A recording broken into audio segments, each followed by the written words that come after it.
Catherine Harrington slammed a $50,000 check onto the mahogany table, her voice carrying the temperature of January steel. "Take it and disappear. Don't ever come back." Look at you, wallowing in your own mess. You did this! Help me! Oh, I'll help you right off the edge. Emma a year of security, could resurrect the Ford dying in the parking lot outside this mansion. He didn't blink. He picked up the check, tore it in half. Catherine's mouth opened. Nothing came out. James tore again. 4 pieces, 8, 16. He kept going until $50,000 became confetti, drifting onto Italian marble like snow that would never melt. "I'm not for sale," he said, 5 words delivered like rounds from a pistol. "Your daughter isn't either." Catherine Harrington, the woman who'd fired 37 caregivers in 18 months, who'd destroyed 2 therapists' practices, who'd made a corporate attorney weep in open court, stood frozen like someone had cut her power supply. Nobody in the Harrington empire had ever refused her money. Nobody had ever looked her in the eye like that, like she was the one who needed saving. But what James did next didn't just freeze her. It shattered everything she believed about power, about control, and about her own father who was dying 3 floors above them. 6 weeks earlier, James's phone had buzzed at 4:47 in the morning. He'd already been awake since 3, staring at the ceiling of his 1-bedroom apartment in Norwood, doing arithmetic in his head that never came out right. Rent was $950 due in 6 days. Emma's field trip fee was $75 needed by Friday.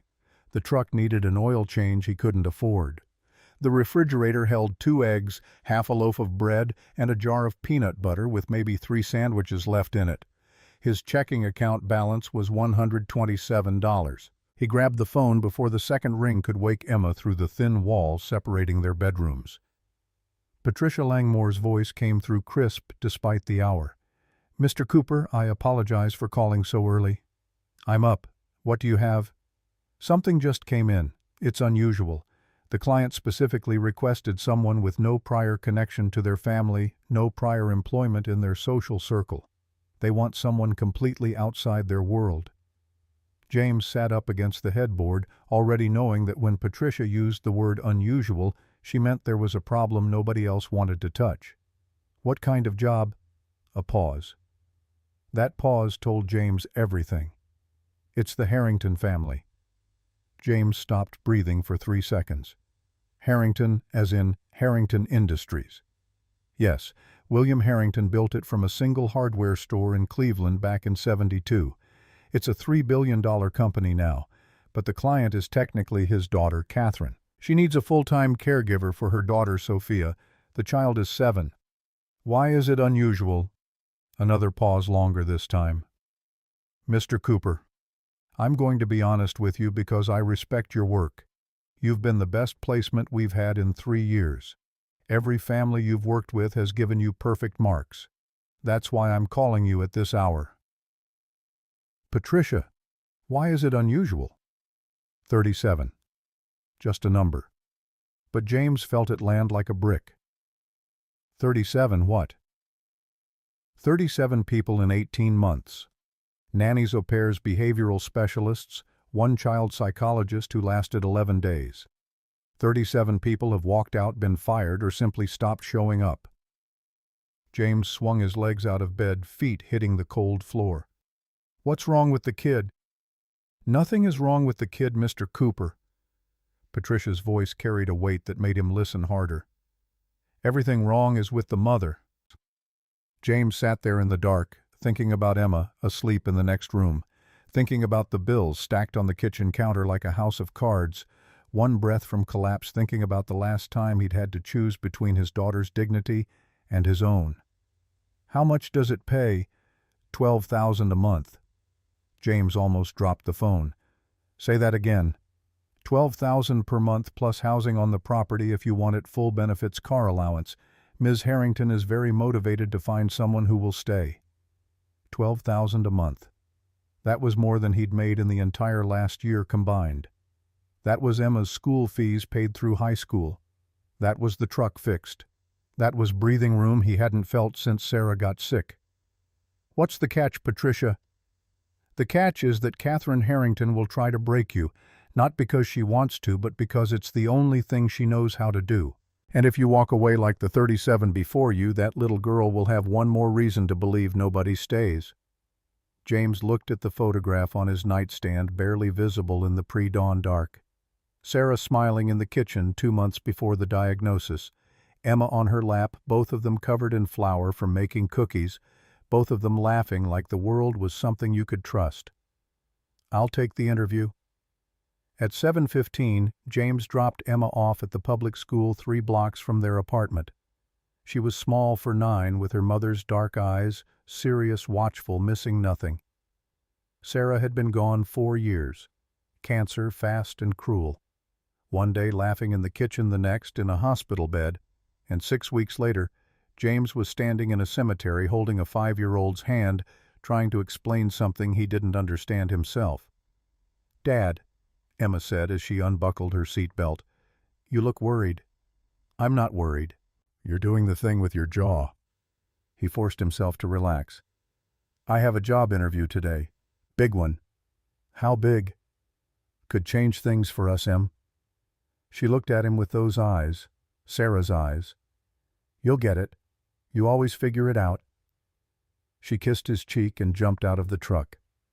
James watched her disappear through the school doors, waited a full minute gripping the steering wheel, telling himself this time would be different. This time the money would be enough. This time he wouldn't have to choose between keeping his daughter fed and keeping his self-respect. He drove across town to Indian Hill, where the houses stopped being houses and became estates. The Harrington property sat behind gates that probably cost more than James's entire apartment building. A security guard checked his ID, made a phone call, waited, made another call, waited again, then waved him through like he was entering a military installation. James parked his battered Ford pickup between a black Bentley and a white Range Rover. He didn't care. He'd stopped being embarrassed about money a long time ago. Poverty wasn't a character flaw. He'd learned that the hard way, watching Sarah's medical bills pile up while insurance companies found creative ways to deny coverage. The front door opened before he could knock. A woman in a gray suit looked him up and down with the efficiency of an X-ray machine. "James Cooper." "Yes, ma'am." "Follow me. Ms. Harrington is in the east sitting room." They walked through hallways that seemed to go on forever, past rooms James didn't bother looking into. He wasn't here to be impressed. He was here to work. The woman in gray stopped at a set of double doors, knocked once, opened them without waiting for a response. "Victoria Harrington." Catherine James corrected himself, stood by the window with her back to him. She didn't turn around. "Sit down." James sat. Catherine turned. She was younger than he'd expected. Mid-30s, sharp features, blonde hair pulled back so tight it looked painful. She wore a black blazer, black pants, heels that could puncture concrete. But it was her eyes that hit him. Cold. Not angry cold. Like someone had reached inside her a long time ago and switched something off. She looked at the folder on the table between them. His file. James Allen Cooper, 42 years old, widower, 1 daughter, age 9. Former high school football coach, became a licensed child care provider 3 years ago. 6 placements, all successful. No complaints, no incidents. That's right. You coached football. Used to. Why'd you stop? My wife got sick. Coaching doesn't pay enough to cover what we needed. Catherine's expression didn't change. And child care does. Child care lets me set my own hours. Be there for my daughter. And yes, it pays better than you'd think when you're good at it. Are you good at it? I'm here, aren't I? Patricia doesn't send people to you unless they're the best she has. Something flickered in Catherine's eyes. Not warmth, recognition, like she'd identified something she hadn't expected to find. "Mr. Cooper, let me be very clear about what this position requires. My daughter Sophia is 7 years old. She is intelligent, perceptive, and she does not respond to conventional childcare approaches. She has been assessed by 4 different psychologists. None of them agree on anything except that she is not the problem." "Then what is the problem?" Catherine stared at him. "Excuse me. You said she's not the problem. So what is 37 people don't walk away from a 7-year-old for no reason? The room went very still. James could feel the woman in gray behind him tense up. He'd crossed a line. He knew it. He didn't care. Catherine set her jaw. The problem, Mr. Cooper, is that most people are weak. They come in here with their credentials and their theories and their soft voices, and the moment things get difficult, they crumble. I need someone who won't crumble. James looked her dead in the eye. I buried my wife and raised my daughter alone. I don't crumble. Catherine studied him for a long moment. Then she picked up the phone on the table. Bring Sophia in. The door opened 2 minutes later. James expected a lot of things. A screaming child, a defiant child, a child who threw things or bit or cursed. He'd seen all of it in his years working with families. What walked in was none of those things. Sophia Harrington was small, pale, with dark hair that fell past her shoulders. She walked in slowly, eyes on the floor, hands clasped in front of her. She moved like someone who'd learned very early that the less space you took up, the safer you were. James felt something crack in his chest. He knew that walk. Emma had walked like that for the first year after Sarah died. Sophia, Catherine said, her voice carrying no warmth but no harshness either, just a flat efficiency. This is Mr. Cooper. He's going to be taking care of you. Sophia didn't look up. For how long? The question hit the room like a brick through glass. Catherine's jaw tightened. For as long as necessary. They all leave, Sophia said quietly, voice barely above a whisper. Can I go back to my room? James leaned forward slightly, not towering over her, not invading her space, just bringing himself closer to her level. Sophia, it's okay. Both Catherine and Sophia looked at him. He ignored Catherine entirely, focused on the child. Sophia, my name's James. You don't have to like me. You don't have to talk to me, but I want you to know something. He waited until her eyes lifted just barely. Dark, brown, enormous, full of something that made James want to put his fist through a wall, because a 7-year-old should never have that much resignation in her eyes. I'm not going anywhere. Sophia's eyes finally met his, really met his, searching his face for the lie, for the crack, for the inevitable betrayal. That's what they all say, she whispered. I know, and I know you don't believe me. That's okay. I'll just have to prove it. Sophia stared at him for 3 full seconds. Then she turned and walked out of the room without another word. Not running, not slamming, just closing herself away, quiet as a ghost. Catherine waited until the door clicked shut. Well, she didn't scream at you. That's actually progress. James kept his voice level. She doesn't scream because she's given up. That's not progress. That's worse. Catherine's eyes narrowed. I didn't hire you for your psychological analysis, Mr. Cooper. You haven't hired me at all yet. Yes, I have. You start Monday 6 a.m. Don't be late. James sat in his truck for 10 minutes before driving away. He called Patricia. What the hell is going on in that house? Patricia sighed. That kid isn't difficult, James. That kid is drowning. There's a difference. What happened to her? Where's the father? There is no father. Catherine used a donor. She wanted a child on her own terms. Everything in Catherine's life is on her own terms. And William Harrington, the grandfather. William is complicated. He built that empire from nothing, started with one hardware store in Cleveland in '72, turned it into what it is today. He's old school James, hard. Catherine is his only child. From what I understand, their relationship is a war zone. Does he see Sophia? Rarely. Catherine controls access to Sophia like it's a government clearance. William has tried. Lawyers have been involved. It's a mess. James stared at the Harrington gate in his rearview mirror. How much is the position paying again? $12,000 a month plus housing if you wanted full benefits, car allowance. It was more money than James had made in the last year combined. It would solve everything. The rent, Emma's school, the truck, everything. What's the catch, Patricia? The catch is that Catherine Harrington will try to break you. Not because she wants to, because it's the only thing she knows how to do. James started Monday. He was there at 5:45 a.m. The house was already alive, staff moving through hallways, someone in the kitchen preparing breakfast, the woman in gray coordinating schedules on her phone. Catherine was leaving as James arrived. She had a briefcase in one hand, phone in the other. Sophia's schedule is on the counter. She has tutoring at 9, piano at 11, advanced math at 1, and writing at 3. Do not deviate from the schedule. Good morning to you too, James said. Catherine stopped. She turned and looked at him like he'd just spoken in a foreign language. Mr. Cooper, I'm not paying you $12,000 a month for pleasantries. I'm paying you to follow instructions. And I'll follow your instructions. But I'm also going to say good morning to you because that's what normal people do. Catherine's mouth opened, then closed. Then she walked out the front door without another word. James watched her go. Then he turned to the woman in gray who was staring at him with wide eyes. What's your name? Helen. Helen, where's Sophia? Her room. Second floor, third door on the left. She won't come out until you go get her.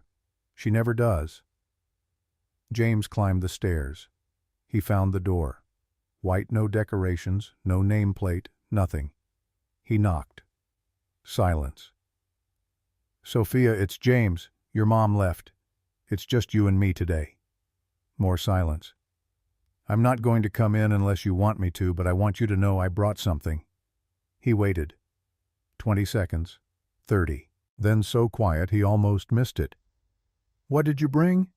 James smiled. Pancake mix, the real kind.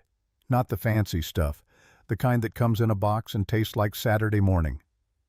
Nothing for 10 seconds. Then the door cracked open. One dark eye peered out. We have a chef, Sophia said. I know, but I bet your chef doesn't make pancakes shaped like dinosaurs. The eye blinked. Dinosaurs aren't real. The pancakes are. Want to find out? The door opened another inch. Sophia's whole face appeared now. She was wearing pajamas with little stars on them. She looked impossibly small. My mom says I'm supposed to have a nutritionally balanced breakfast, oatmeal with flaxseed and fresh fruit. Your mom's not here, and dinosaurs are a food group. Something happened then that James would later describe as the single most important moment of the entire story. Sophia's mouth twitched. Not a smile, not yet, but the ghost of one, the shadow of a smile that had been buried so deep, even she'd forgotten it was there. Okay, she said, but only if you make a T-Rex. They went to the kitchen. The chef, a tall, thin man named August, watched in horror as James pulled out a box of Aunt Jemima and started mixing batter. Sir, August said, his voice pained, I have prepared a breakfast of take the morning off, August. But Miss Harrington's instructions? I'll handle Miss Harrington. August looked at Sophia. Sophia looked at James. Then she climbed onto a stool at the kitchen island, and August would later tell Helen that was the first time the child had ever sat in the kitchen voluntarily. James made pancakes. He made a T-Rex. It looked terrible, lopsided, one arm bigger than the other, the tail falling apart. That's the worst dinosaur I've ever seen, Sophia said. It's a special species, the Lopsidosaurus. That's not a real dinosaur. Neither is this pancake. Eat up. Sophia ate the entire thing. Then she ate another one. Then she drank a glass of milk, regular milk, not the organic almond, whatever that was in the refrigerator. Mr. James? Just James. James, are you really not going to leave? He put down the spatula. He looked at her directly. Sophia, I've got a daughter. Her name's Emma. She's 9. 4 years ago her mom died. Sophia's eyes went wide. I know what it feels like to lose people. I know what it feels like to be scared that everyone else will leave too. And I can't promise you that nobody will ever leave because that's the truth about life, people leave. But I can promise you this, I will be here every single day until you believe I'll be here tomorrow, and the day after that, and the day after that. I will be here until you stop having to wonder if I'll be here. Tears ran down Sophia's face. Not loud, dramatic crying. Silent tears that roll down without a sound. The kind of crying you learn when you figure out that making noise only makes things worse. But then she wiped her eyes, looked at James, and did something that he would remember for the rest of his life. She smiled. A small smile, trembling shy. But a smile. Wednesday, the phone rang. Catherine, her voice carrying an edge sharp enough to cut. "What did you do with my daughter's piano lesson?" "I took Sophia to the backyard. She has piano at 11. She said she hates piano. She doesn't get to hate piano. Piano develops discipline and cognitive. She's 7. She gets to hate whatever she wants." A sharp intake of breath on the other end. "Mr. Cooper." "You're pushing her too fast, Ms. Harrington. She needs to be a kid." "Don't tell me how to raise my child." The line went dead. Thursday. Catherine came home in person. She walked into the playroom where James and Sophia were building a fort out of couch cushions and stopped cold. Sophia froze. The light that had been slowly building in her eyes all week flickered out like someone had blown out a candle. "What is this?" Catherine asked, her voice carrying that dangerous quiet that meant she was 2 seconds from detonating. "Fort Cooper," James said calmly. "Sophia designed it. Load-bearing walls and everything. This room is for supervised educational activity. Building a fort is educational. Architecture, engineering, spatial reasoning." "Mr. Cooper," Catherine's voice dropped to something that could strip paint. "My daughter's development is not a joke to me. It's not a joke to me either. That's why I'm building a fort with her instead of forcing her through another schedule that makes her miserable." Catherine's face went white. Her hands clenched into fists at her sides. "You have no idea. No idea what I've sacrificed to give her every advantage." James met her eyes without flinching. "I know exactly what you've sacrificed. Her." The room went dead silent. Sophia was pressed against the cushions, making herself as small as possible. James saw it and hated himself for letting it go this far in front of her. Catherine's hands were shaking. She clenched them tighter. For a moment James thought she was going to fire him on the spot. She had every right to. He'd overstepped. He'd said the one thing no one was supposed to say. But Catherine didn't fire him. She didn't say anything. She turned around and walked out. The front door slammed so hard the windows rattled. Sophia started crying. Not loud, dramatic crying.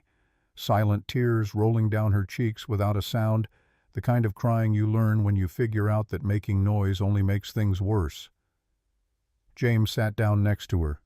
He didn't touch her. He didn't tell her it was okay, because it wasn't okay. "I'm sorry, that was my fault. I shouldn't have said that in front of you." Sophia wiped her eyes. "Is she going to send you away?" "I don't know." "She always sends them away." "I told you, Sophia, I'm not going anywhere." Sophia looked at the ruined fort. Then she picked up a cushion and put it back in place. Then another one. Rebuilding. James picked one up too. They rebuilt the fort together, and neither of them said another word for an hour. Friday night, James got a call from a number he didn't recognize. "Mr. Cooper, this is William Harrington." James sat up straight in his apartment, Emma asleep in the next room. "Mr. Harrington, I understand you've been causing quite a stir in my daughter's household." "I suppose that depends on your definition of a stir." A low chuckle. "Helen tells me Sophia ate pancakes, real pancakes, and laughed 4 times. 3 times, actually, but who's counting?" "I am," William said. His voice changed heavier, older, carrying something that sounded like decades of regret. "Mr. Cooper, my granddaughter has not laughed in that house in over a year. I know because I ask Helen every week." James was quiet. "I also understand my daughter is not making your job easy. Your daughter is making my job nearly impossible." "Yes, she's good at that. Unfortunately, she learned it from me." William paused. "Mr. Cooper, I'm going to tell you something that no one outside this family knows. And I'm telling you because Helen says you might be the first person in a very long time who actually gives a damn about that little girl." "I'm listening." "Catherine was not always like this. She was a bright, loving child. Her mother, my wife Eleanor, died when Catherine was 6. I didn't handle it well. I buried myself in work. I built an empire and lost my daughter in the process. By the time I realized what I'd done, Catherine had built walls so high that God himself couldn't climb over them. James closed his eyes. The parallels hit him like a freight train. A child who lost a parent too young.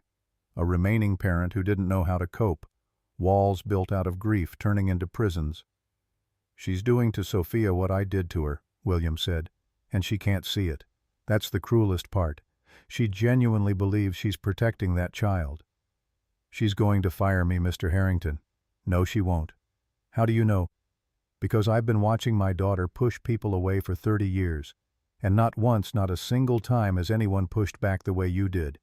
Helen told me what you said to her, about what she sacrificed." William's voice cracked slightly. "Mr. Cooper, I am an old man. I'm 78 years old. I have more money than I could spend in 10 lifetimes, and I would give every penny of it to see my daughter whole again, to see my granddaughter smile without being afraid." James gripped the phone. "What are you asking me to do?" "I'm asking you to not give up. No matter what Catherine does, no matter what she says, don't give up on them." "That's a big ask for $12,000 a month. Name your price." "It's not about money, Mr. Harrington." "I know it's not. That's why I'm asking you." There was a pause, and then William's voice turned grave. "But there's something you need to know. Catherine is filing for a restraining order against me. She wants me legally barred from the property from Sophia, from any contact." "Why now? What changed?" "I think she knows I called you. I think she figured out that someone told you about Eleanor, about her mother. And Catherine has always treated information about her childhood like classified intelligence. If she thinks I'm going behind her back using you as some kind of agent, I'm not your agent, Mr. Harrington. I told you that." "I know you're not, but Catherine doesn't see it that way. In her mind, everyone has an agenda. Everyone is trying to get something. The idea that someone might simply care, she can't compute it. She never could." James rubbed his temple. "If she finds out you and I have been talking, she'll fire me, and this time no amount of torn checks is going to stop her." "I know. That's why I'm calling to tell you this is our last conversation. I won't call again. I won't contact Helen. I'm going to step back completely." "Mr. Harrington, no. Listen to me. I have spent 30 years trying to fix what I broke with my daughter. Every attempt has made it worse.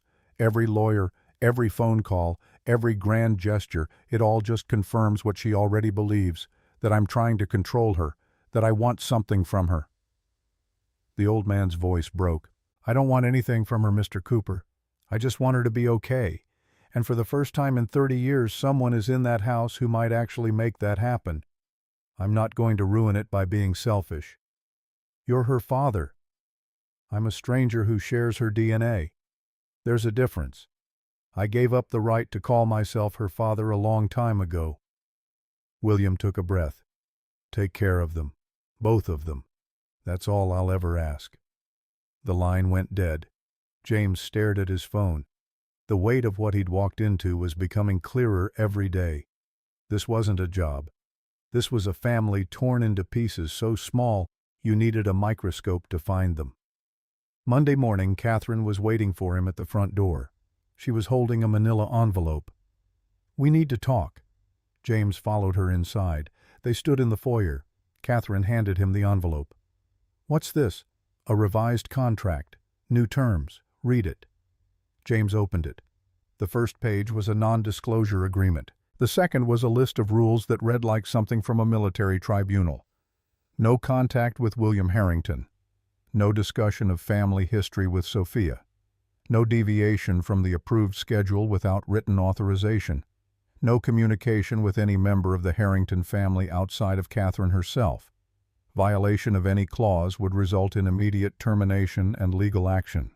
James read every word. Then he looked at Catherine. "You're scared." "I'm protecting my daughter." "From what?" "From her grandfather. From me. From a sandwich." Catherine's jaw tightened. "My father is a manipulative man who has spent my entire life trying to control every aspect of..." Your father is a 78-year-old man who asks Helen every week if his granddaughter laughed. Catherine went pale. He talks to Helen. He talked to Helen, past tense. He called me this weekend to tell me he's stepping back completely. No more calls, no more contact. He's done. Good. It's not good, Ms. Harrington. It's an old man giving up because every time he reaches out to his daughter, she builds the wall higher. Catherine snatched the envelope back. You didn't sign it. No. Then you're in breach of your original contract, which requires compliance with all revisions. Fire me then. Catherine stared at him. What? You heard me. Fire me right now. Call Patricia. Tell her it didn't work out. Write another check. Go ahead. You've done it 37 times. What's one more? This is not, you can't just, but you should know something first before you do it. Sophia sat at the kitchen island yesterday and told me that making you that sandwich was the best thing she's done in her whole life. Those were her exact words. 7 years old and bringing her mother a sandwich is the peak of her existence. That's what you've given her, Ms. Harrington. A life so empty that a sandwich feels like a miracle. Catherine's face crumbled. It happened fast, like a building collapsing. 1 second the structure was there, and the next it was falling, everything coming down at once. Stop it, she gasped. Stop what? Stop doing this to me. Making me feel... The words tore out of her like they'd been locked in a cage for 30 years. I spent my entire life learning how not to feel. And you walk in here with your pancakes and your promises and your stupid torn-up check and you're ruining everything.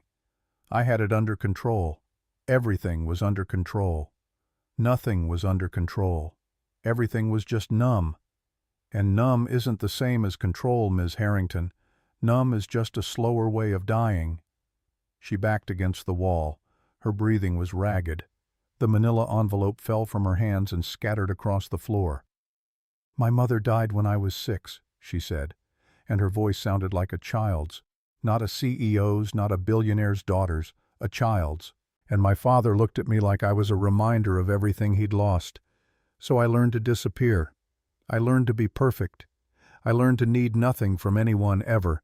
And when I had Sophia, I swore she would never feel what I felt. She would never be helpless. She would never be weak. Being loved isn't weak, Ms. Harrington. Being loved is the most dangerous thing in the world because it can be taken away. She snapped her fingers. Just like that. 1 phone call, 1 diagnosis. One morning you wake up and the person who was supposed to be there forever is gone. And you're 6 years old standing in a kitchen waiting for someone who is never coming home. James took a step toward her. I know. You don't know. My wife died 4 years ago. My daughter was 5. I stood in that kitchen. I waited for someone who wasn't coming home. I know, Ms. Harrington. Believe me, I know. Catherine looked at him, really looked at him. Not with cold eyes, not with armor, not with 30 years of defense mechanisms and control strategies and emotional fortification. She looked at him the way a drowning person looks at a hand reaching into the water. How did you survive it? She whispered. I let someone help me. Catherine slid down the wall until she was sitting on the floor, the most powerful woman James had ever met, sitting on the marble floor of her own foyer, surrounded by the scattered pages of a contract designed to keep the entire world at arm's length. James sat down across from her. 2 adults sitting on the floor of a mansion at 7 in the morning, both of them broken in the same places, both of them held together by the same stubborn refusal to let it beat them. I don't know how to do this, Catherine said. Any of it. Being a mother, being a person, feeling things without being destroyed by them. Nobody knows how to do it. We all just show up and try not to mess it up too badly. I've messed it up, with Sophia, with my father, with everything. Yeah, you have. Catherine looked at him, startled by the honesty. But that's the thing about messing up, James said. You get to try again. Tomorrow morning and the morning after that. You just keep showing up. Catherine wiped her face with the back of her hand. Mascara smeared across her wrist. She looked at it like she'd never seen her own tears before. Sophia likes the dinosaur pancakes, she said quietly. They're terrible. She says the Triceratops was the worst one. She's not wrong. Catherine almost smiled. Not quite, but closer than James had ever seen. I'm not signing that contract, he said. I know. And I'm not going to stop telling you the truth. I know that too. And tomorrow morning I'm making pancakes. If you want to come down and eat with your daughter, the kitchen's open at 6:30. Catherine pressed her lips together. She didn't say yes. She didn't say no. She picked herself up off the floor, gathered the scattered pages of the contract, and walked to her office without another word. James let himself out and drove home. When he picked up Emma from school that afternoon, she took one look at his face. Hard day. Complicated day. Good complicated or bad complicated. James thought about Catherine sitting on the floor, about Sophia holding on like he was the only solid thing in a world that had never stopped shaking, about William Harrington hanging up the phone for the last time, about a 7-year-old girl making a sandwich for a mother who'd forgotten how to be one. I don't know yet, Em. Ask me tomorrow. At 6:32 the next morning, James was in the Harrington kitchen making pancake batter when he heard footsteps. Not Sophia's.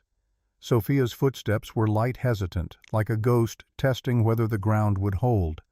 These were different, slower, deliberate, like every step was a decision.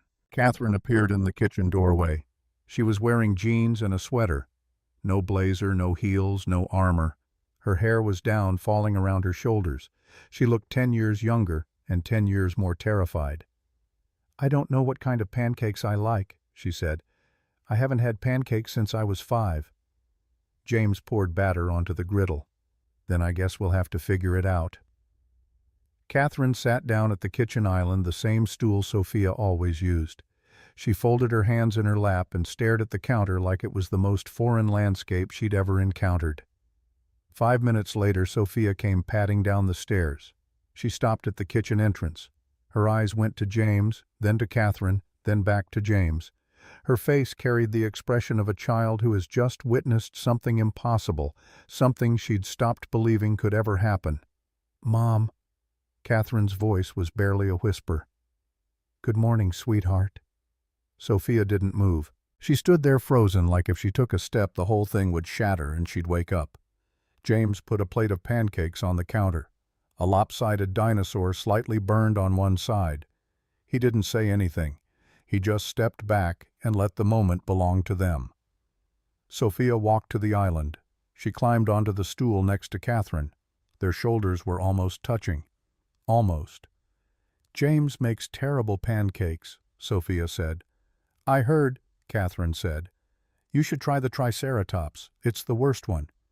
Then that's the one I want. James made a Triceratops. It looked like a pancake that had been in a car accident. He put it on Catherine's plate. Catherine picked up a fork. Her hand was shaking. She cut a piece, put it in her mouth, and chewed. That's awful, she said. Told you, Sophia said. And then something happened that James would carry with him for the rest of his life. Catherine laughed. Not a polite laugh, not a controlled laugh, not the calculated response of a woman who'd spent decades performing every human interaction. A real laugh, messy and surprised and almost painful, like a muscle being used for the first time in years. Sophia stared at her mother. Then she started laughing too, and James turned to the griddle so neither of them would see that the man who never crumbled was falling apart at the seams. Breakfast became a ritual. Every morning at 6:30, James made pancakes. Every morning Sophia came down in her star pajamas. And every morning Catherine sat at the island in jeans and a sweater, eating terrible dinosaur shapes and pretending she wasn't terrified. It lasted 9 days. On the 10th day, Catherine came down in her blazer. Her hair was pulled back, her heels were on. She poured coffee, checked her phone, and her voice carried that familiar edge when she spoke. Sophia has a new tutor starting today, Dr. Patel. She specializes in accelerated learning for gifted children. She'll be here at 8. Sophia's fork stopped halfway to her mouth. She looked at James. James kept his face neutral. What happened to the regular schedule? I've revised it. Sophia is behind in 3 subject areas. Dr. Patel will address the gaps. She's 7, Catherine. She's not behind in anything. She's behind where she should be. I've reviewed the benchmarks. Whose benchmarks? Catherine's jaw tightened. The armor was back. All of it. Every plate, every rivet locked into place like the last 9 mornings had never happened. This isn't a discussion, Mr. Cooper. Mr. Cooper, not James. They were back to that. Sophia slid off her stool quietly the way she always did when things got tense, shrinking, disappearing, making herself small enough to slip through the cracks. Sophia, finish your breakfast. I'm not hungry. You need to eat before Dr. Patel arrives. I said I'm not hungry. Sophia's voice was flat, dead. The same voice she'd used the first day James met her. All the brightness from the past 2 weeks gone like someone had flipped a switch. Catherine stiffened. Sophia Ann Harrington, sit down and eat your breakfast. Let her go, James said. Excuse me. She's not hungry. Forcing her to eat isn't going to help anyone. Catherine turned on him with a look that could have stripped paint. Do not tell me how to parent my child. Then stop parenting her like she's a project with a deadline. Sophia was already gone. James heard her footsteps on the stairs, quick and light, and then the distant sound of her bedroom door closing, not slamming. Sophia never slammed. She just closed herself away, quiet as a ghost. Catherine grabbed her briefcase. Dr. Patel will be here at 8. Make sure Sophia is ready. She walked out. The front door closed. Not a slam either. Controlled. Everything Catherine did was controlled, even her exits. James stood in the kitchen alone, surrounded by cold pancakes and the wreckage of 9 good mornings. He went upstairs, knocked on Sophia's door. Go away. It's me. I know. Go away. James sat down on the floor outside her door. He didn't say anything. He just sat there. 3 minutes passed. 5. 7. Are you still there? Sophia's voice came through the door, muffled. Yep. Why? Because sitting outside your door is better than sitting downstairs with a bunch of cold pancakes. Silence. Then, she's never going to change, is she? It wasn't a question. It was a statement delivered with the certainty of a child who had been through this cycle before. Hope retreat. Hope retreat. The cruelest pattern there is. James leaned his head against the wall. Sophia, can I tell you something about people? I guess. Changing is the hardest thing a person can do. It's harder than climbing a mountain. It's harder than running a marathon. Because when you change, you have to look at all the stuff you've been hiding from. And that stuff is ugly and it hurts. And most people would rather do anything than face it. So she's never going to change. I didn't say that. I said it's hard. Hard doesn't mean impossible. It just means it takes time. And setbacks. Lots of setbacks. How many setbacks? As many as it takes. The door cracked open. Sophia's face appeared. Her eyes were red but dry. She'd trained herself not to cry. That broke James more than the tears would have. I don't want to see Dr. Patel. I know. I don't want to do accelerated learning. I want to draw and make pancakes and build forts. I know that too. Can you make her understand that?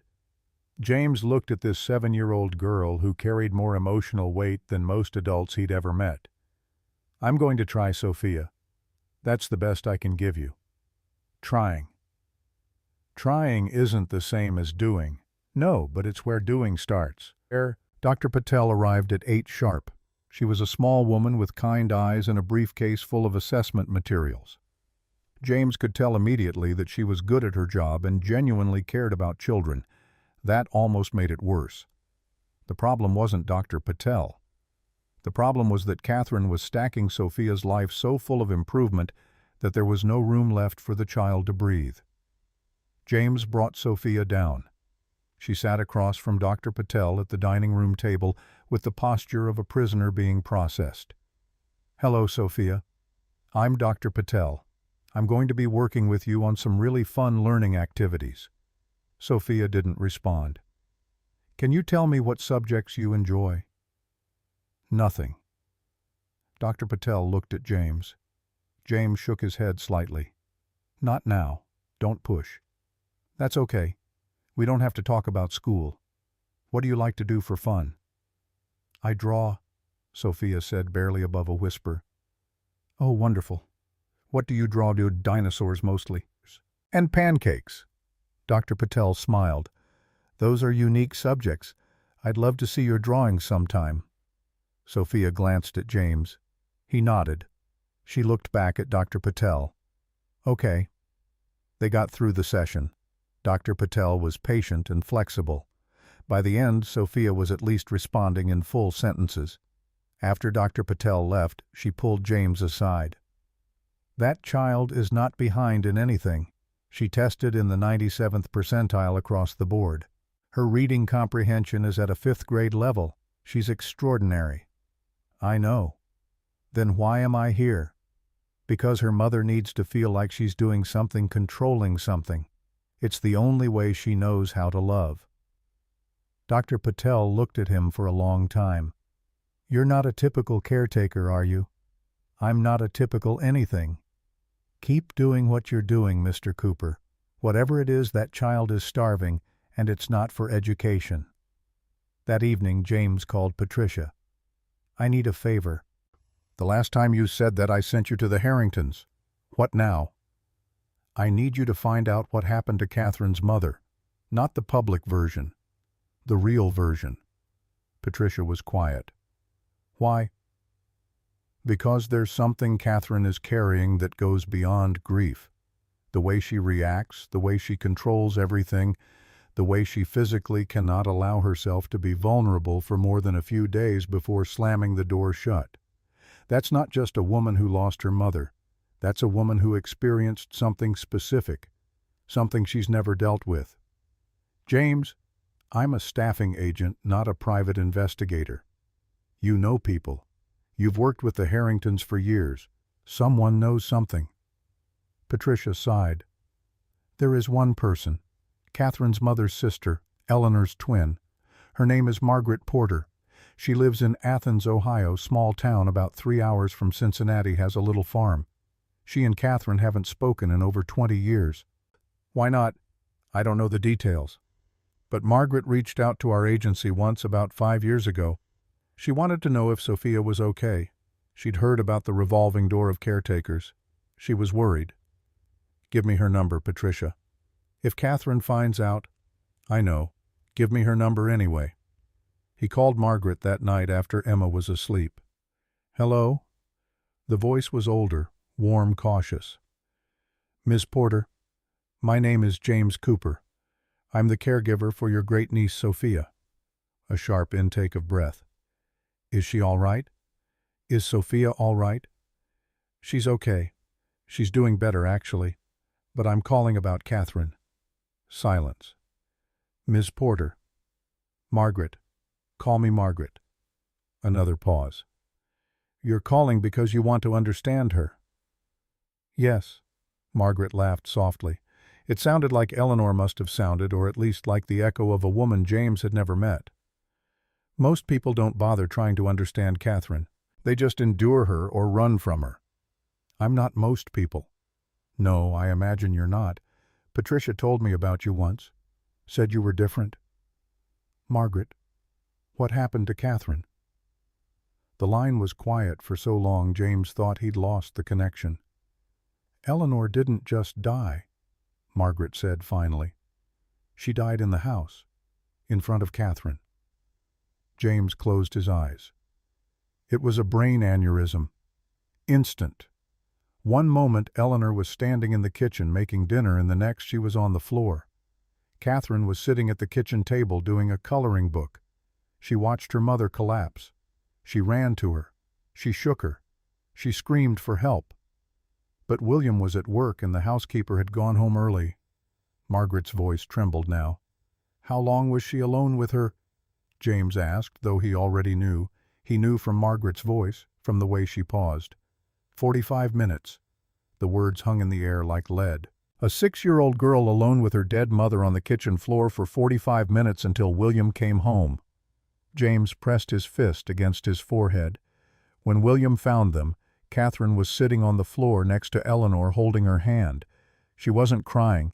She wasn't screaming. She was just sitting there perfectly still holding her mother's hand. And William told me later, he told me this at the funeral, and I have never forgotten it. He said that when he walked in, Catherine looked up at him and said, calm as anything, "I tried to wake her up, but she won't wake up." 6 years old. "She shut down," James said. "She shut down and she has never turned back on." Not fully. William didn't know how to handle it. He was devastated, and he dealt with his devastation the way men of his generation dealt with everything. He worked. He sent Catherine to boarding school when she was 8. She excelled. Of course she excelled at everything because excelling was the only way to feel anything resembling control. Margaret paused. And me, I tried. When Catherine was 12, I asked William to let her spend summers with me. He agreed. She came to Athens 3 summers, stayed at my farm. And for a while I thought maybe I could reach her. She was so bright, James, so funny. When she let her guard down, she used to make up stories about the animals on my farm. She'd give them names and personalities and whole life histories. What went wrong? The last summer she was 14. I found her diary. I shouldn't have read it, but I was worried about her. She was having nightmares every night. She'd wake up screaming, then pretend it hadn't happened. What was in the diary? Pages and pages of the same sentence over and over. I should have saved her. I should have saved her. I should have saved her. Hundreds of times in perfect handwriting. James felt sick. I confronted her about it. I told her it wasn't her fault that she was 6 years old, that there was nothing she could have done. And she looked at me, this 14-year-old girl, and she said, "If I had been smarter, I would have known to call 911. If I had been better, I would have known what to do." And I said, "Catherine, you were a child." And she said, "I will never be that helpless again." "And that's why she controls everything," James whispered. "That's why she controls everything. Every schedule, every outcome, every person who comes near her daughter. Because in Catherine's mind, if she controls everything, nothing bad can happen. No one will die on the kitchen floor while she sits there helpless, unable to do anything." James sat in the dark for a long time after the call ended. Everything made sense now. The schedules, the 37 caregivers, the constant surveillance, the inability to let Sophia just be a child. Because in Catherine's mind, if she controlled everything, nothing bad could happen. No one would die on the kitchen floor while she sat there helpless, unable to do anything. The next morning, Catherine was standing in the kitchen at 6 a.m. holding a piece of paper in both hands. Her thumbs were trembling. It was a drawing. Crayon on construction paper, 3 stick figures, one tall with yellow hair and a smile, one small with dark hair, one medium height with brown hair. Underneath, in careful 7-year-old handwriting, "My family." "She left this on my desk," Catherine said. Her voice was hollow.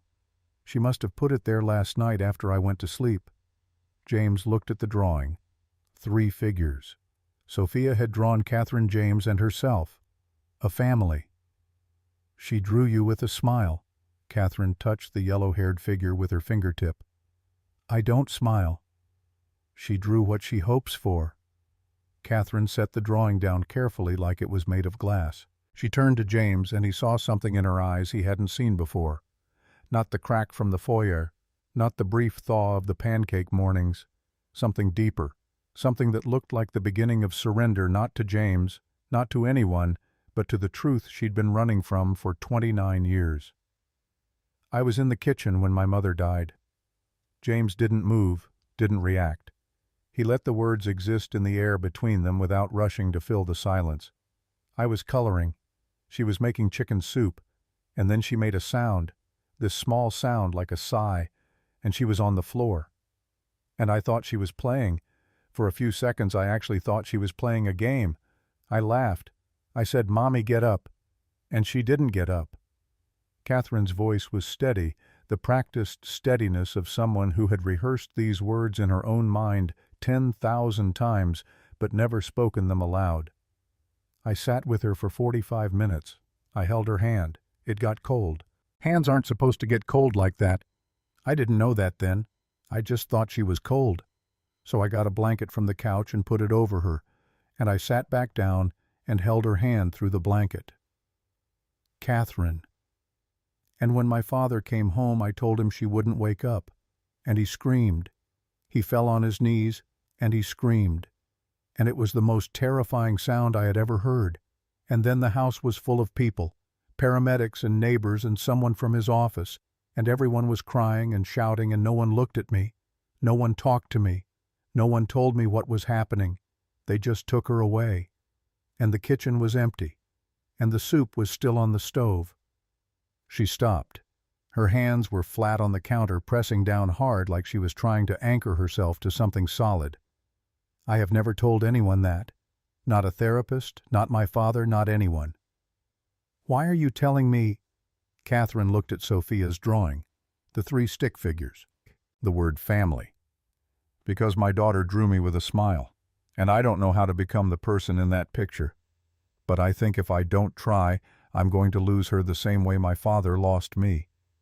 And I cannot. Her voice broke. The first real break. Not a crack, not a fracture, but a full collapse of the wall she'd spent a lifetime building. I cannot let that happen to her. I would rather die than let that happen to her. James reached across the counter and put his hand over hers. She flinched. He didn't pull away. He just held it there, steady and warm, and waited. You're not going to lose her.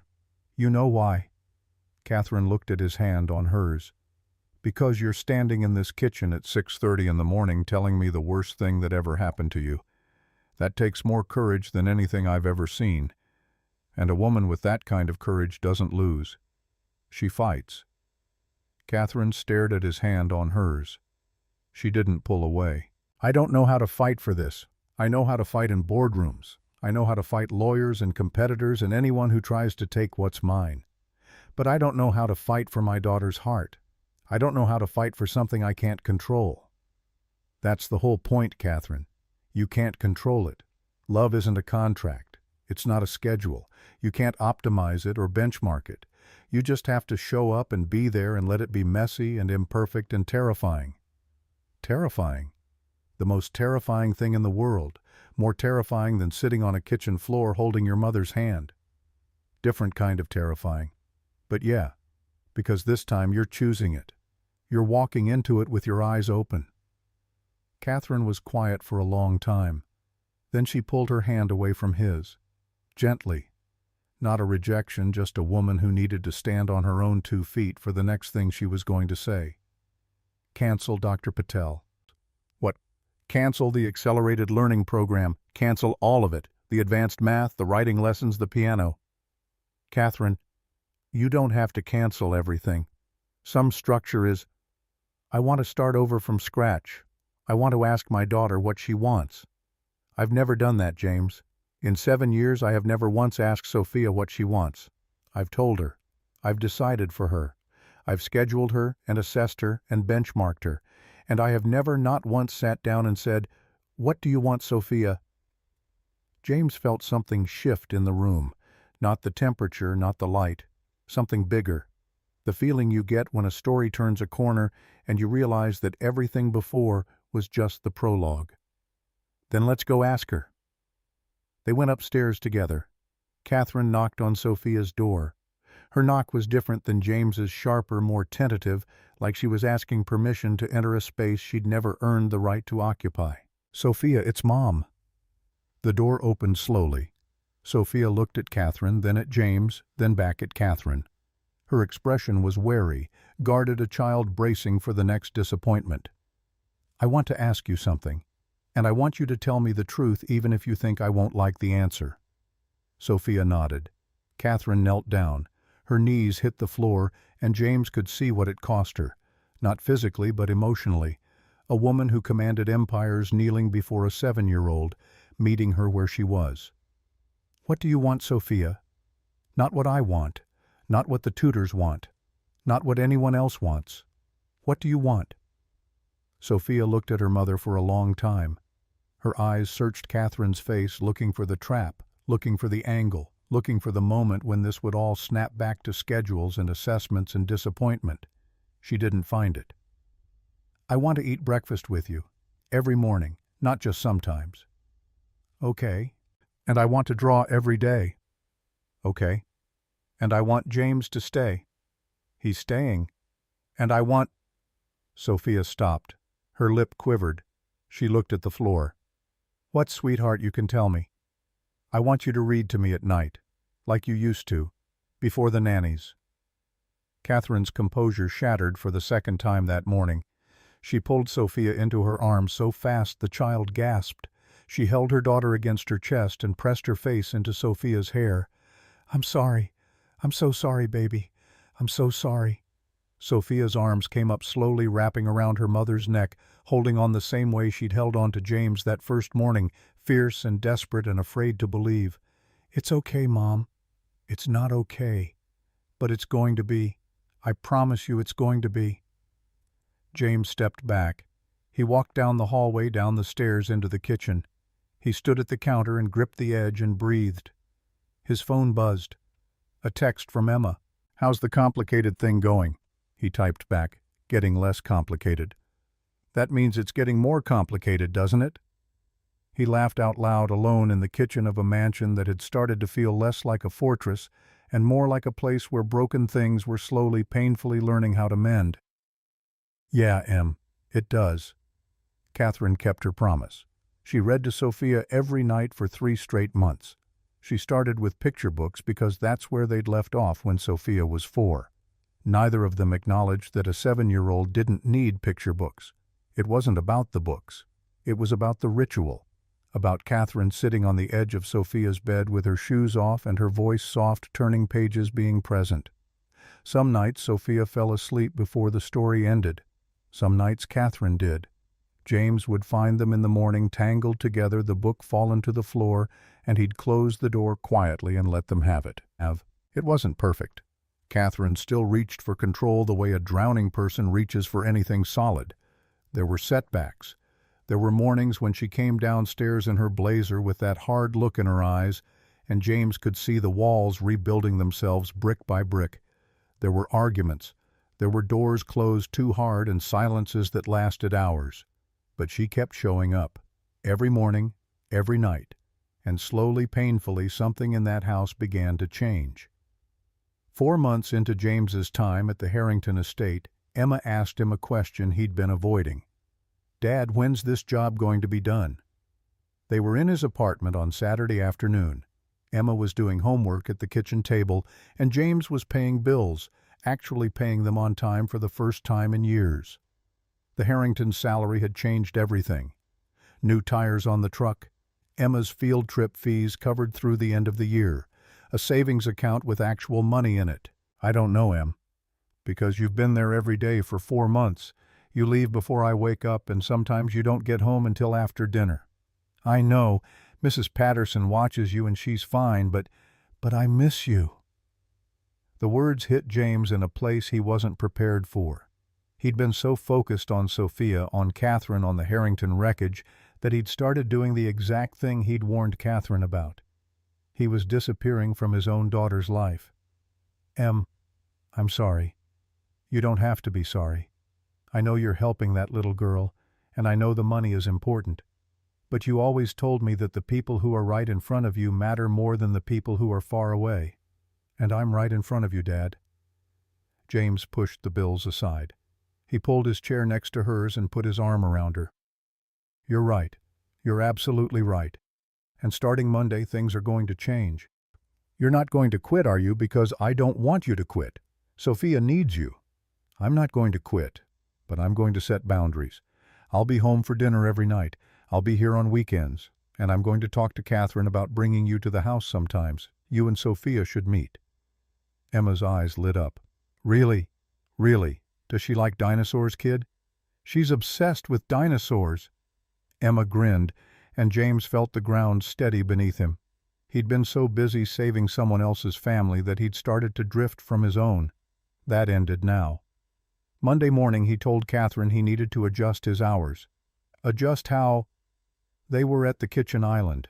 Catherine had taken to eating breakfast there every morning now, even on days when Sophia slept in. She'd started drinking her coffee at the counter instead of in her office. Small changes. Enormous changes. I need to be home by 5:30 every day, no exceptions, and weekends are mine. That's a significant reduction in... She stopped, looked at his face, read it. Your daughter. My daughter. Catherine set down her coffee. Something passed through her expression, recognition, guilt, understanding. She knew exactly what it meant to lose focus on the person who mattered most. 5:30, every day. Catherine paused. And James? She used his first name. Not Mr. Cooper. James. Bring Emma here sometime. I think Sophia would like that. Their eyes met. The moment lingered. There was something in the air between them that hadn't been there before. I will, thank you. Catherine. Just Catherine. On Wednesday afternoon, James brought Emma to the house. Sophia was waiting at the front door, something she never did. She'd asked James 4 times what Emma was like, and whether Emma would think she was weird, and whether she should change into something nicer. Be yourself. Emma doesn't care about clothes. She cares about dinosaurs and being honest and people who are kind. Emma walked in and looked at Sophia. Sophia looked at Emma. 2 girls separated by wealth and circumstance, and everything the world uses to divide people standing 3 feet apart, sizing each other up. Your dad makes really bad pancakes. The worst. He says the Triceratops is his best one. It looks like a potato. Sophia's face broke into the biggest smile James had ever seen from her. That's exactly what it looks like. They disappeared upstairs within 5 minutes. James could hear them talking, then laughing, then talking more. He stood at the bottom of the stairs and listened, and something in his chest that had been clenched tight for 4 months finally released. Helen appeared beside him. 2 girls who both lost something finding each other. That's not an accident, James. Don't get philosophical on me, Helen. Too late. From that day forward, Emma came to the Harrington house twice a week. She and Sophia became inseparable in the way that only children can instantly, completely, without reservation or pretense. They drew together. They built forts. They created elaborate games with rules that made sense only to them. And Emma, who had grown up without a mother, gave Sophia something James couldn't. She gave her a peer, someone her own size who understood what it felt like when the world wasn't quite right, but you kept going anyway. Catherine watched from a distance at first. She'd stand in doorways observing the girls, arms crossed, expression unreadable. But over time, the distance shrank. She started sitting in the room while they played. Then she started asking questions. Then one afternoon, James walked in to find Catherine on the floor, cross-legged, helping Sophia and Emma construct an elaborate dinosaur habitat out of cardboard boxes and markers. She looked up at him with marker on her cheek and an expression of absolute bewilderment, like she'd woken up in someone else's life and couldn't figure out how she'd gotten there. I'm building a Jurassic swamp. I can see that. It needs more green. Everything needs more green. Catherine went back to coloring. Sophia leaned against her mother's shoulder while she drew casual and unconscious, like it was the most natural thing in the world, like she'd always done it, like the 3 years of distance and schedules and 37 strangers had never happened. James took a photo with his phone. He didn't know why. He just felt like the moment needed to be held on to. When he lowered the phone, Catherine was looking at him. Their eyes met. Held. Something silent passed between them. Not words. Didn't need to be. 5 months in, Catherine called James into her office after Sophia was asleep. Her voice on the phone was different, tight controlled in a way that signaled something was wrong. He found her sitting behind her desk with a letter in her hands. My father is sick. James sat down. How sick? Pancreatic cancer, stage 4. His lawyer sent this. She held up the letter. He didn't call. He didn't come to the house. He had his lawyer send a letter because I asked him to stay away, and apparently he's decided to honor that request even while he's dying. Her voice cracked on the last word. Dying. The word hung in the air like smoke. When was he diagnosed? 3 months ago. He's been doing treatment. It's not working. Catherine pressed her fingers to her temples. 3 months, James. He's known for 3 months and he didn't tell me. You told him to stay away. He's my father. I know. He should have told me. You're right. He should have. But he was trying to respect what you asked for. He was trying not to control you. Catherine shoved back from the desk and stood up. She paced to the window and pressed her forehead against the glass. I've wasted so much time being angry, being afraid, building walls. And now he's dying, and I can't get the time back. No, you can't. She turned and looked at him, and the rawness in her face was almost unbearable. Don't do that. Don't just agree with me. Tell me something helpful. Tell me something that makes this okay. I can't make this okay. Your father is dying. That's not okay.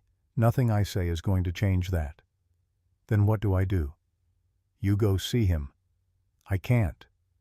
You can. You don't understand. The last time I saw my father was 2 years ago at a lawyer's office. We were fighting over custody arrangements for Sophia. I looked at him across the table, and I told him he was a failure as a father and that I would never let him do to Sophia what he did to me. Those were the last words I said to my father's face, 2 years ago. Then you go see him and say different words. Catherine's hands were shaking. What if it's too late? It's too late when they're gone. It's too late when you're 6 years old on a kitchen floor. It's too late when there are no more mornings left.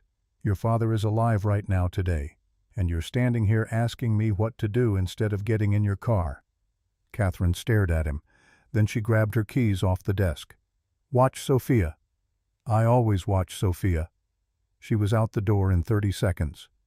James heard her car start, heard the tires on the gravel, heard the gate open and close, then silence.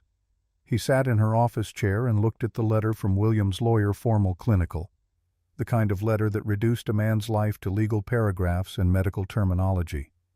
His phone buzzed. Emma. Dad, you okay?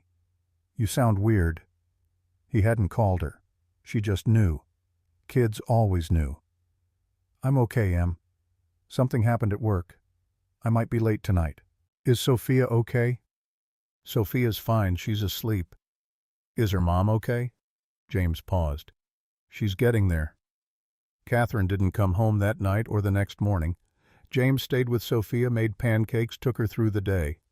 At noon his phone rang. James? Catherine's voice sounded like she'd been crying for 12 hours because she had. I'm here. He looks so old. When did he get so old? He was always this giant, this force. And now he's in a hospital bed and he weighs nothing. He's disappearing. How is he? He cried when he saw me. My father, the man who built a $3 billion company from a hardware store in Cleveland, he cried like a child. He grabbed my hand and he said, I'm sorry, Catherine. I'm sorry for all of it. And what did you say? I said, I know, Dad, I know. And then I climbed into the hospital bed next to him and I held his hand, and we sat there for hours, not talking, just sitting together. And James, it was the first time in 30 years that I've been in the same room as my father without wanting to scream or run or fight. That's everything, Catherine, that's all of it. He wants to see Sophia. Then bring her. I'm afraid. I know. What if she's scared? He's in a hospital. There are tubes and machines, and she's not going to see the tubes. She's going to see her grandfather. Kids see people, not equipment. Catherine was quiet for a moment. Will you come with us?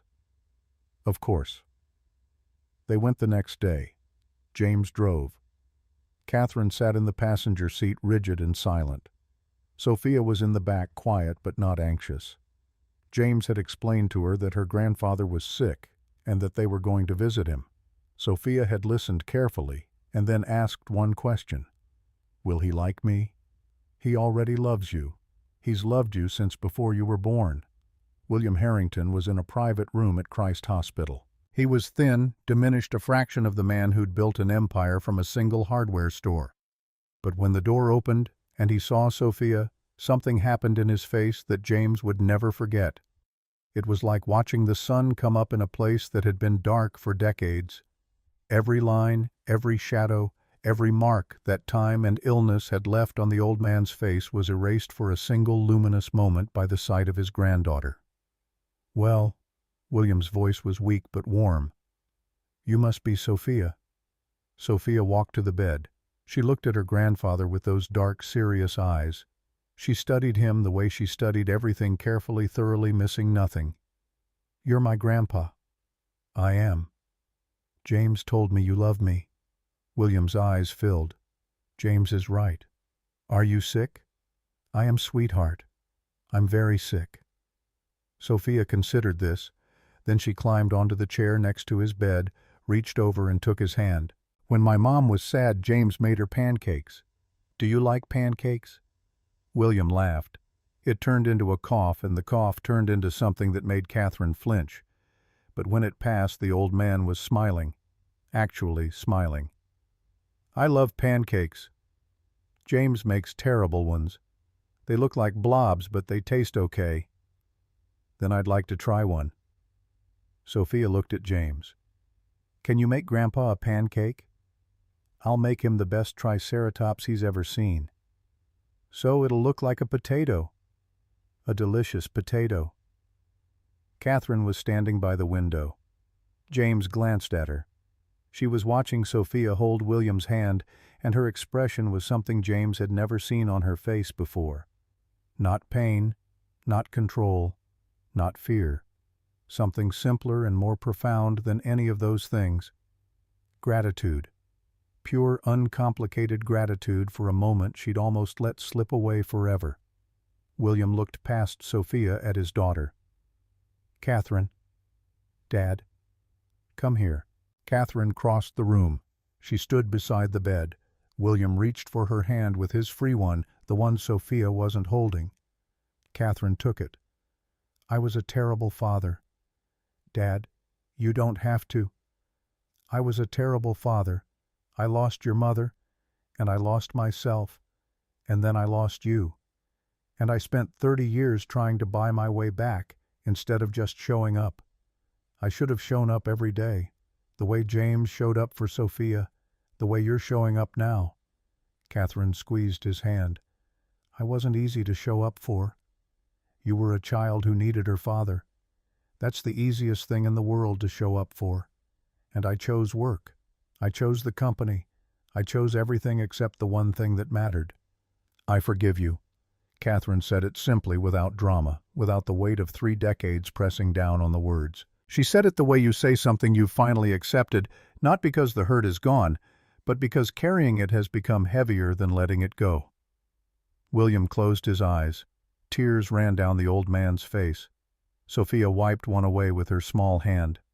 "Don't cry, Grandpa. These are happy tears, sweetheart. That's what James says when he cries at breakfast." James cleared his throat. "I don't cry at breakfast." "You do. You turn around so we can't see, but your shoulders shake." Catherine looked at James.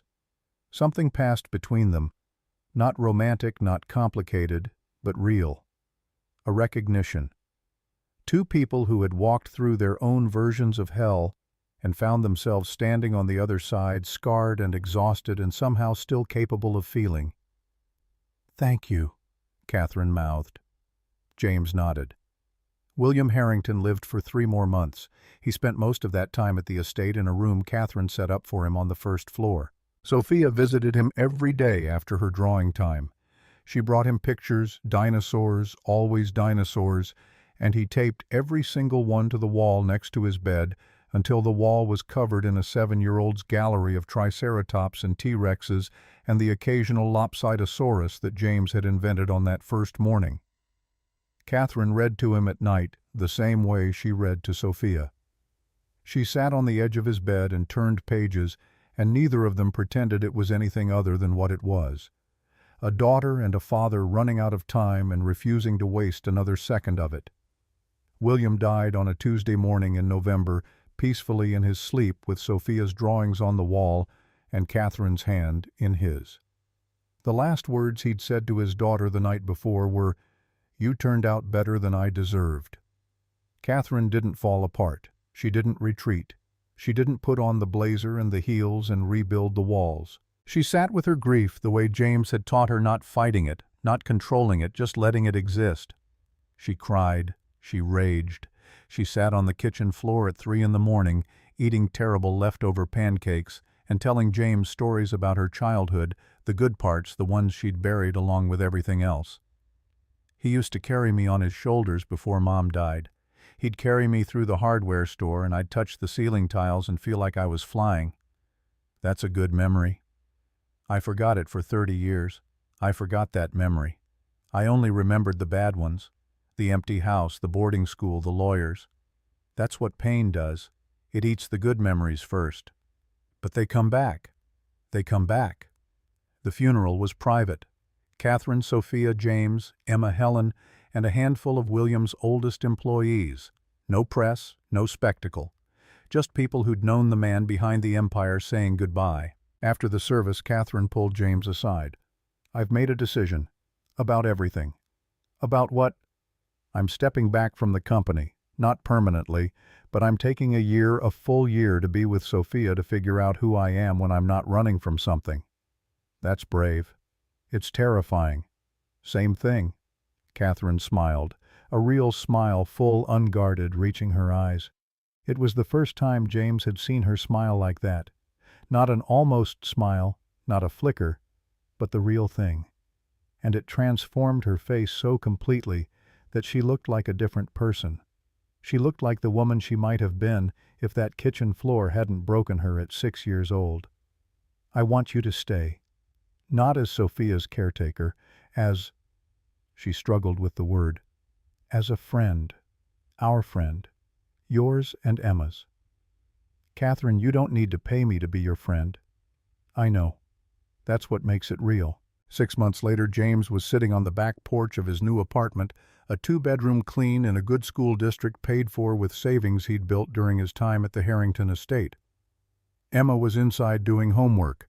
The sun was going down, and his phone rang. "James." Catherine's voice was lighter than he'd ever heard it. "Sophia made me a pancake this morning." "How was it?" "Worse than yours." "Impossible." "It looked like a brontosaurus that had been stepped on." "Artistic license." "She wants to know if you and Emma are still coming for dinner Friday." "We'll be there. Tell Sophia I'm bringing the good pancake mix." She says, and I quote, "Tell James his pancake mix is the same terrible pancake mix and we love it." James laughed. On the other end of the line, Catherine laughed too. And somewhere in the background he could hear Sophia laughing, full and free and unafraid, and the sound was so different from the child he'd met 8 months ago that it didn't seem possible they were the same person. After they hung up, James sat on the porch and watched the light fade. He thought about Sarah. He thought about the years after she died, when he'd been so far away that Emma had to drag him back. He thought about William Harrington dying in a room covered in dinosaur drawings, holding his daughter's hand after 30 years of silence. He thought about Catherine on the kitchen floor telling him about her mother's cold hands. He thought about Sophia whispering, "They all leave." His phone buzzed. A text from Emma. "Dad, stop sitting on the porch being emotional and come help me with math." He smiled. He put the phone in his pocket and went inside. Friday came. James and Emma drove to Indian Hill. The gate opened without the security check. Now Helen had added them to the permanent list months ago. Catherine met them at the door. She was wearing jeans and a sweater, hair down. She looked younger every time James saw her, like someone was slowly rewinding the clock on 3 decades of armor. "They're in the kitchen. Fair warning, they're attempting to make dinner." James and Catherine walked to the kitchen together. Through the doorway they could see Sophia and Emma at the counter, both wearing aprons, too big for them, both covered in flour, both laughing as they tried to roll out pizza dough. "It's not working," Emma said, her hands sticky with dough. "You have to push harder." Sophia demonstrated, pressing down with all her weight. The dough tore. Both girls dissolved into giggles. Catherine leaned against the doorframe next to James, watching, close enough that their shoulders almost touched. "I don't know how to do this," she said quietly. "Do what?" "Any of it. Be happy, be normal. Let things be messy without trying to fix them. You're doing it right now. It feels like I'm going to break something. Maybe that's okay. Maybe some things need to break before they can grow. Catherine looked at him. Their eyes met and held. The kitchen sounds faded into background, the girls laughing, something bubbling on the stove, music playing from someone's phone. James, I need to ask you something. Ask. What are we doing? He turned to face her fully. What do you mean? This. Us. Friday dinners. The girls. You showing up every week even though I don't pay you anymore. You being the first person I call when something good happens, or something bad, or something ordinary. What do you want us to be doing, Catherine? She looked at him, vulnerable, hopeful, terrified in a way that had nothing to do with business or control or the walls she'd spent a lifetime building. I don't know. I just know I don't want it to stop. James took a breath. The moment stretched between them like something tangible. Then it won't stop. We'll figure it out as we go. You're okay with not knowing. Catherine, the best things in my life happened when I stopped trying to control them and just showed up. She smiled, that real smile. Is that what you're doing? Just showing up. Every week, for as long as you'll let me. From the kitchen, a crash. Both girls yelped, then laughed harder. We need help, Sophia called. Yeah, this is a disaster, Emma added. Catherine pushed off the doorframe. We should... Yeah. But neither of them moved. They stood there for 3 more seconds looking at each other, both knowing something had shifted, but neither ready to name it yet. Then Catherine's hand brushed his. Just barely. Just enough. And James let his fingers catch hers. Just for a moment. Just enough to say, I'm here. I see you. We'll figure this out. Then they went into the kitchen together. The pizza was terrible. The dough was overworked and tough. The sauce was too sweet. The cheese didn't melt right. They ate every bite. After dinner, while the girls were upstairs playing, James helped Catherine clean the kitchen. They moved around each other with the easy rhythm of people who'd done this before, who'd found a pattern without trying. Catherine was scraping plates. James was loading the dishwasher. My father left something, she said, in his will. James waited. He left the company to me. That was expected. But he also left a letter. Just for me. Helen gave it to me last week. I haven't been able to read it until today. What did it say? Catherine set down the plate she was holding. She pulled a folded piece of paper from her pocket, worn like she'd been carrying it for days. He wrote, Catherine, I spent 30 years trying to buy forgiveness. I should have spent 30 seconds asking for it. Don't make my mistake with Sophia. Don't wait. Love is the only thing you can't schedule or control or optimize. You just have to do it. Messily. Imperfectly. Now, I'm sorry I didn't learn this while your mother was alive. I'm sorry I didn't teach it to you when you needed it most. But I see you learning it now. I see you with that little girl. And I see James Cooper, who showed up every day and didn't leave. Hold on to that. Hold on to him. Hold on to what you're building. It's worth more than everything I spent my life making. James stood very still. Catherine folded the letter carefully, put it back in her pocket. He saw it before I did. Saw what? She turned to face him, leaning back against the counter. That you weren't just here for Sophia. That somewhere along the way you started showing up for me, too. James put down the dish he was holding. He dried his hands on a towel, taking his time, giving himself a moment to choose his words carefully. Your father was a smart man. James, but he was wrong about one thing. Catherine's eyebrows went up. What? I didn't start showing up for you somewhere along the way. I started showing up for you the morning I tore up that check. Maybe before that. Maybe the moment I saw Sophia walk into that sitting room and I recognized what you'd both lost. Catherine's breath caught. I'm not good at this, James said. I haven't done this since Sarah. I don't know the rules anymore. I don't know if there are rules. But what I do know is that every Friday I drive across town with my daughter to have dinner with you and yours. And every Friday I don't want to leave. And every Monday I'm thinking about Friday again. James, Catherine stopped, started again. I'm broken in ways I'm still discovering. I'm learning how to be a person again, how to feel things. I don't know if I'm ready for... I'm not asking you to be ready. I'm just telling you I'm here. Same as I've been here for 8 months. Same as I'll be here tomorrow. We don't have to figure out what this is right now. We just have to keep showing up. Catherine crossed the space between them. Not fast, not dramatically, just 2 steps that closed the distance until she was standing right in front of him. You keep saying that. Showing up. Like it's simple. It is simple. It's the hardest simple thing there is. She reached up and touched his face, just her fingertips against his jaw, tentative testing whether this was real. I'm scared. I know. Of messing this up. Of hurting you. Of hurting Sophia if this doesn't. Catherine. His hand came up to cover hers against his face. We're already in it. Both of us. The girls are in it. We've been in it for months.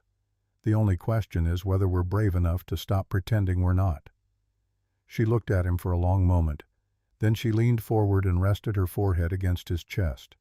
Not a kiss, not yet. Just contact. Just permission to be close. James wrapped his arms around her and held on. They stood like that for a while in the kitchen where this whole thing had started with pancakes and tears and the beginning of something neither of them had known they needed. Upstairs footsteps, giggles. The girls were coming down. Catherine stepped back. Her eyes were bright. To be continued. To be continued. The girls came into the kitchen demanding ice cream. James and Catherine looked at each other over Sophia and Emma's heads and smiled small, private, full of promise. The months that followed weren't easy. Catherine was learning how to let someone in, and every instinct she had fought against it. There were nights when she withdrew, when the walls went back up when James would arrive on Friday and find her cold and distant. But he kept showing up, and slowly the walls came back down faster each time. Emma and Sophia became sisters in everything but name. They had sleepovers that alternated between the apartment and the estate. They finished each other's sentences. They fought over markers and made up within minutes. They told each other secrets they didn't tell anyone else. Catherine and James moved carefully, testing each step. A hand held across the table. A kiss goodnight that lingered. Conversations that went late into the night after the girls were asleep. They didn't rush it. They'd both lost too much to take this lightly. 9 months after William's death, Catherine made James an offer. They were sitting on the back deck of the estate. The girls were in the pool teaching each other handstands. Summer in Ohio was heavy and green, the air thick with the promise of thunderstorms. I've been thinking, Catherine said, about what comes next. What comes next with what? With us, with the girls, with everything. She turned to look at him. I want to make this official. Not marriage, not yet. But I want you and Emma to move in. I want us to be a family. Really be one. James had been expecting this conversation eventually, but hearing it still made his heart rate kick up. That's a big step. I know, and I know it's fast, but also it's not fast. We've been doing this for almost a year. The girls already think of each other as sisters, and She stopped, started again. I love you. I don't think I've loved anyone since my mother died. I didn't think I was capable of it anymore, but I love you. And I love Emma, and I want us all under the same roof. I want to wake up every morning and make terrible pancakes with all of you. James looked at her. This woman who'd been so broken when he met her, who'd torn up a $50,000 check and wept on a marble floor, who'd sat with her dying father and forgiven 30 years of absence in a single breath. I love you too, he said. I have for months. Maybe since that first morning when you came down in jeans and tried a triceratops. Catherine laughed. That long. That long. So is that a yes? That's a, let me talk to Emma first. This affects her life as much as mine. She gets a vote. Of course she does. That night James sat Emma down in their apartment. I need to talk to you about something important. Emma looked up from her book. She was 10 now, taller than she'd been a year ago, still wearing Sarah's serious expression, but smiling more often. Is this about you and Catherine? James blinked. How did you? Dad, I'm 10, not blind. You guys look at each other like people in the movies, and she touches your hand a lot, and you get all weird and smiley after Friday dinners." James laughed despite himself. "Okay, yeah, it's about me and Catherine." "Are you getting married?" "Not yet, but she asked if we'd move in, me and you, to the estate, all of us together." Emma's eyes went wide. "Really? Really? But only if you want to. This is your life too, Em. You get to decide." Emma thought for a long moment. "Would I get to have my own room?" "Yeah." "And Sophia would be there all the time?" "She lives there, so yes. And we'd still have our apartment if it didn't work out."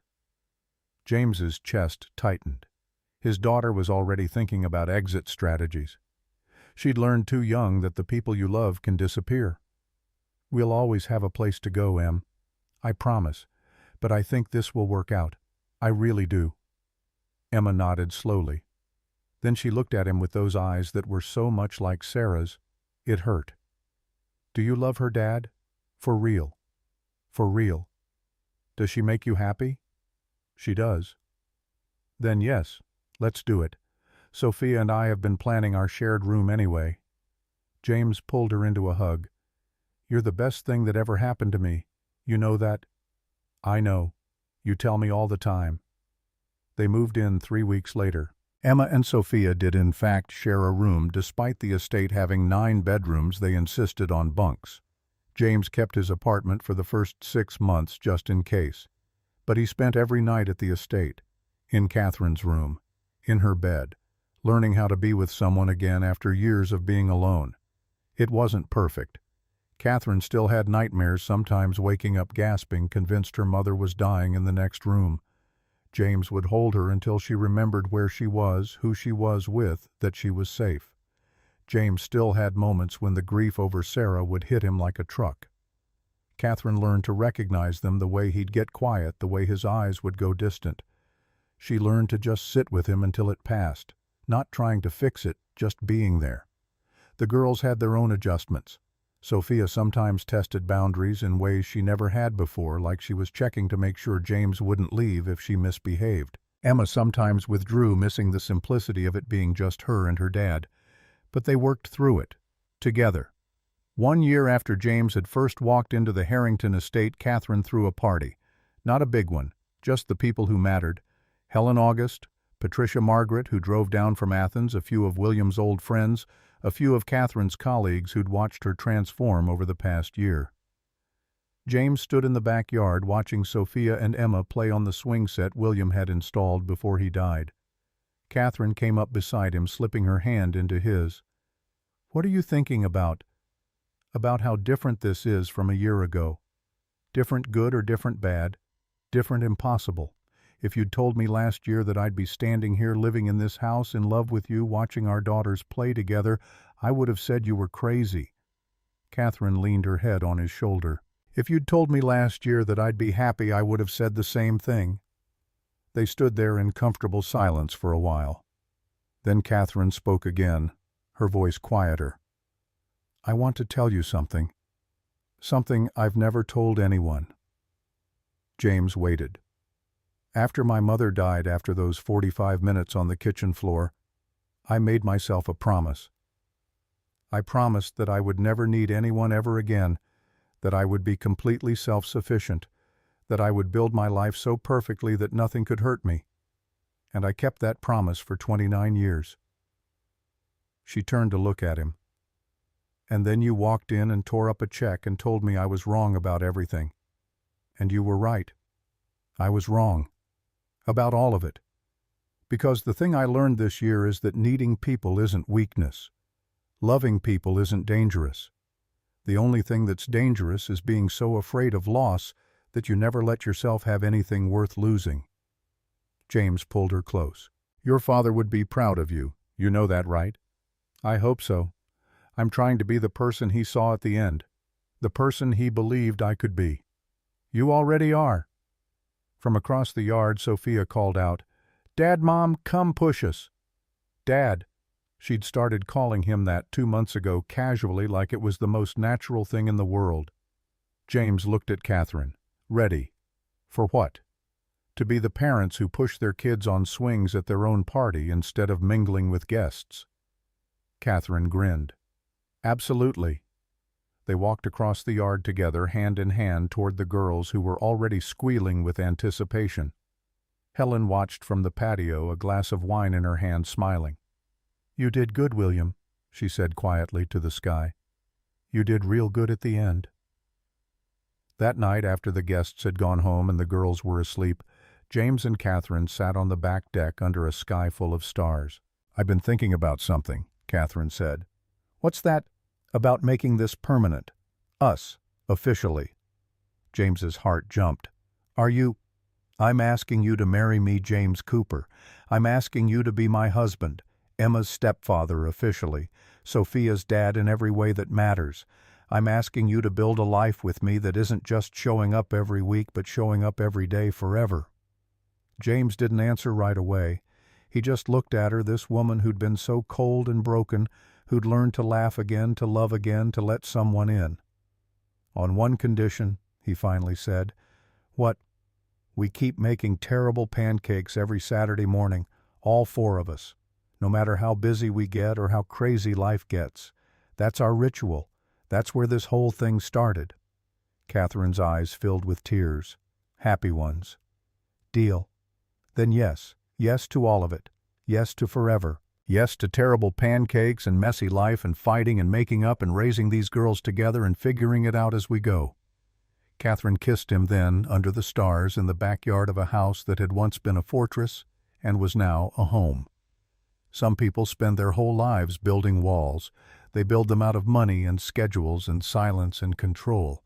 And they convince themselves that the walls are keeping them safe when really the walls are keeping them prisoner.